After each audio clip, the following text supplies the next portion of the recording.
Have you ever prayed but never got an answer, and wondered if God was really there? Did you feel all hope was gone, but in His time He came along and answered the prayer you thought was gone?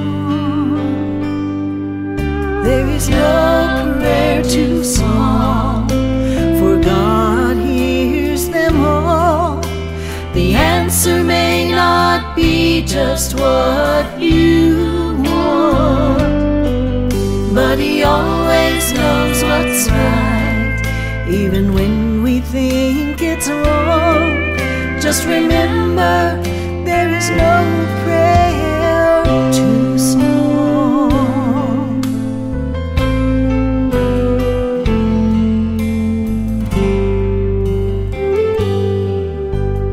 I have read, if you will ask, you shall receive. No matter what it is, I still believe. There is no prayer too small, and even when we fall, He gives us just exactly what we need. There is no prayer too small, for God hears them all. The answer may not be just what you want, but He always knows what's right, even when we think it's wrong. Just remember, there is no prayer too small. No prayer too small. He always knows what's right. God hears them all. There is no prayer too small. My God hears them all. The answer may not be just what you want, but He always knows what's right, even when we think it's wrong. Just remember, there is no prayer too small. No prayer too small.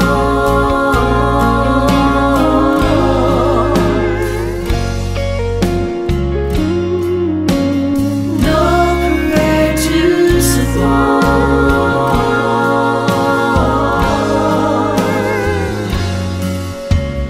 God hears them all.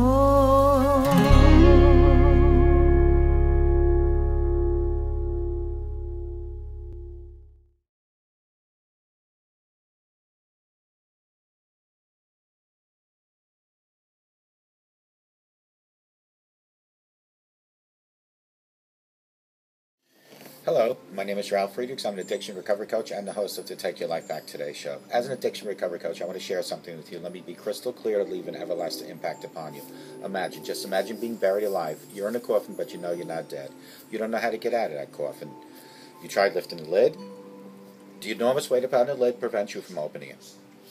You tried banging on the lid, so maybe you can unsettle the dirt and somebody start digging their way out to help you. This is what it's like to find yourself at the lowest point of alcohol and drug addiction. You know you need help. You know you can't do it on your own, but you don't know where to turn. You just think you're going to die.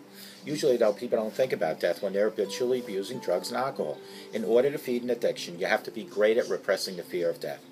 I often ask you, my audience, did it ever cross your mind while you're abusing drugs and alcohol that maybe, just maybe, you might overdose and take something away that God gave you, called life? If that's not selfish enough, take the life away from the people that love and need you most: your husband, your wife, your mother, your father, your brother, sister, children, and most importantly, grandchildren. With this, let me leave one last thought. Don't be the person that I just spoke about that went to their grave without getting help. Be the person that picks up the phone and calls me at 844-405-HELP, and I promise you, I will help you take your life back. for your life is gone. People like Larry Geis from the Geis Academy at 516-458-2741 or www.odysseyconsultant.org. Larry Geis will help you from your addiction to your recovery, from your I lost my train. From your depression to happier times, from low self-esteem to happier self-esteem. Larry Geis will tell you, like I tell you, it doesn't matter where you've been, it doesn't matter where you came from. What matters is that you're here today looking for a better tomorrow. Larry Geis from the Geis Academy, 516-458-2741. Let his 30 years experience help you take your life back. Don't forget to take your slippers off at night when you go to bed. But don't just stick them by the edge of your bed, stick them under your bed. That will force you in the morning to get on your knees, to go retrieve those slippers. And while you're on your knees, thank God for another beautiful day to enjoy that stream and that waterfall. Ask God for guidance and forgiveness, for mercy. Thank God for a home, clothing, relationship, food that you have. Ask God to guide and direct you to today and the whole week and the rest of your life. Pray for the people that are sick in your life. Pray for the people that are not nice to you in your life. And walk with God 24/7. Your communication with God should be each and every day, and there's no better time to do it than first thing in the morning. Because you woke up. That's more than some people can say. Some people just go to their bed and never wake up. Let today be the first day of your new life. Let's talk about the sugar and the addictiveness of sugar. I'm serious when I say that evidence is mounting that too much added sugar could lead to true addiction. Sugar. Addiction is a strong word. In medicine, we use addiction to describe a tragic situation where someone's brain chemistry has been altered to compel them to repeat substance or activity despite harmful consequences. This is very different than the casual use of addiction. I'm addicted to the Game of Thrones, some people might say. So I'm serious when I say that evidence is mounting that too much added sugar could lead to true addiction. Added sugar is not sugar naturally found in foods, but it's amped up by levels added to many processed foods.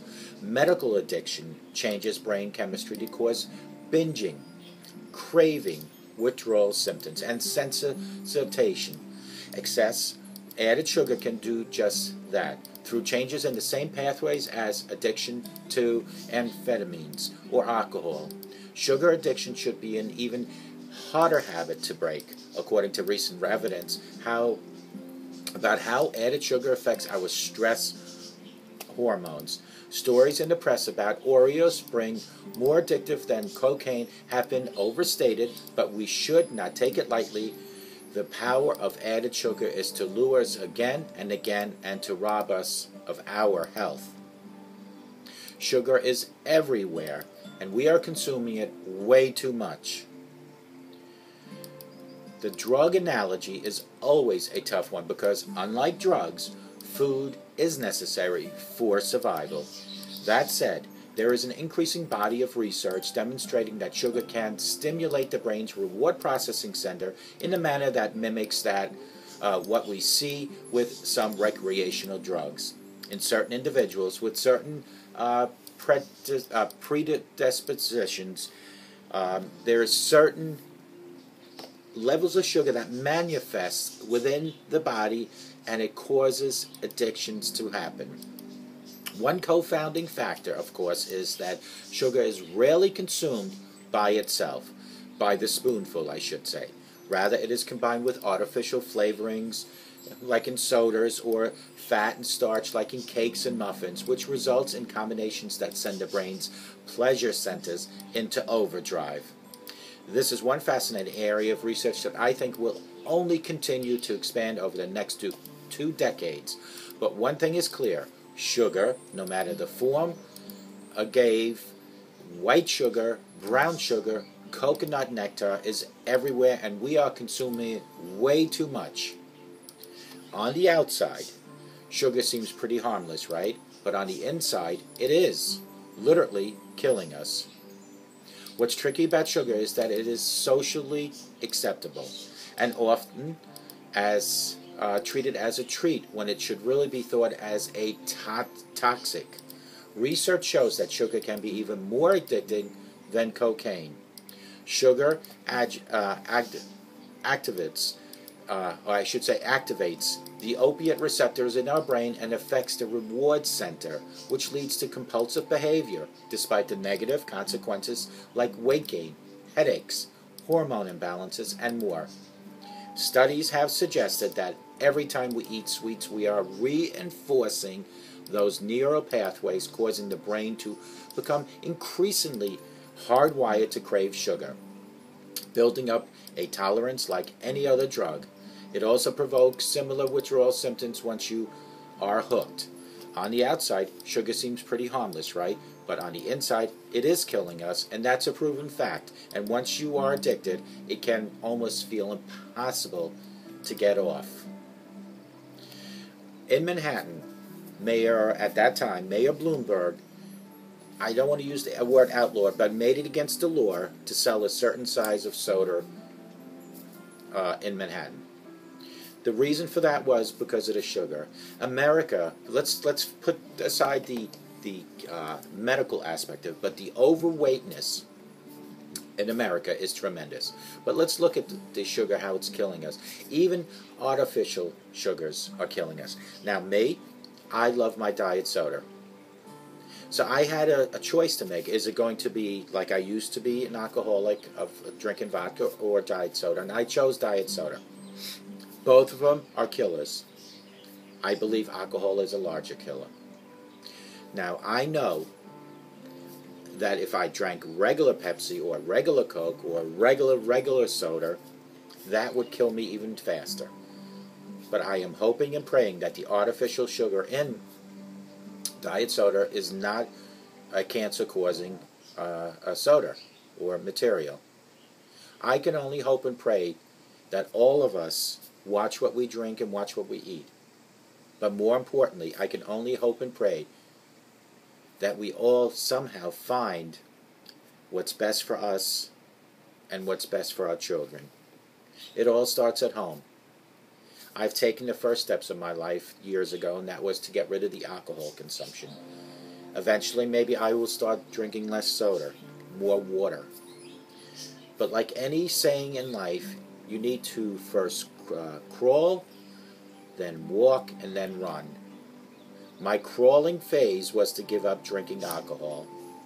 My walking phase is to drink soda now, and my running phase, eventually, hopefully, will be to drink more water. Cut the sugars in your life. It will kill you. It's more addicting than a lot of drugs, and a drug you can go and somehow battle, but sugar, once you're addicted to that, it is so tough. We all like our sugars. We all like our cakes and candies, but overindulgence will kill you. Speak to God each and every day, each and every morning. Ask God for guidance and direction.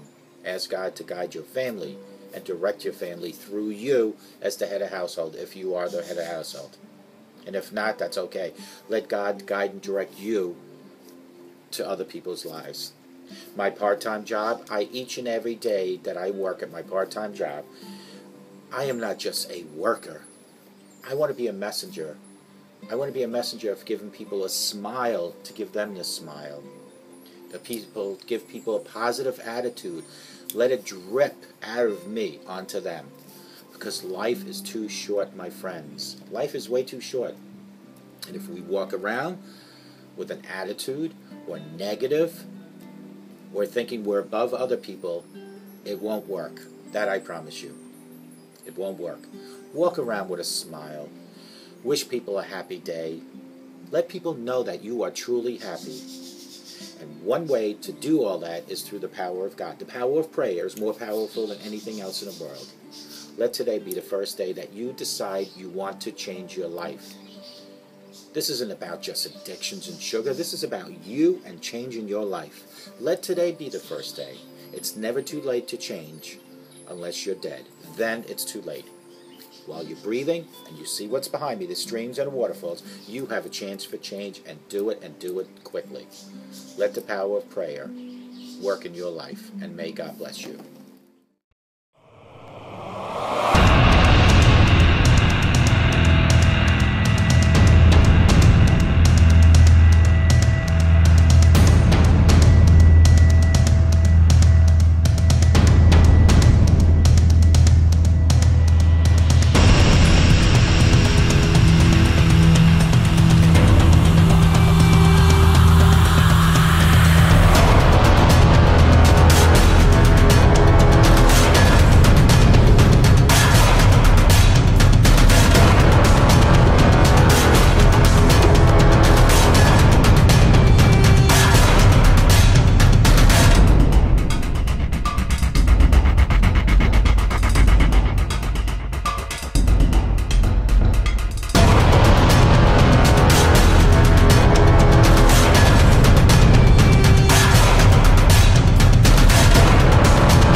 Have you ever prayed but never got an answer, and wondered if God was really there? Did you feel all hope was gone, but in His time He came along and answered the prayer you thought was gone? There is no prayer too small, for God hears them all. The answer may not be just what you want, but He always knows what's right, even when we think it's wrong. Just remember, there is no prayer too small.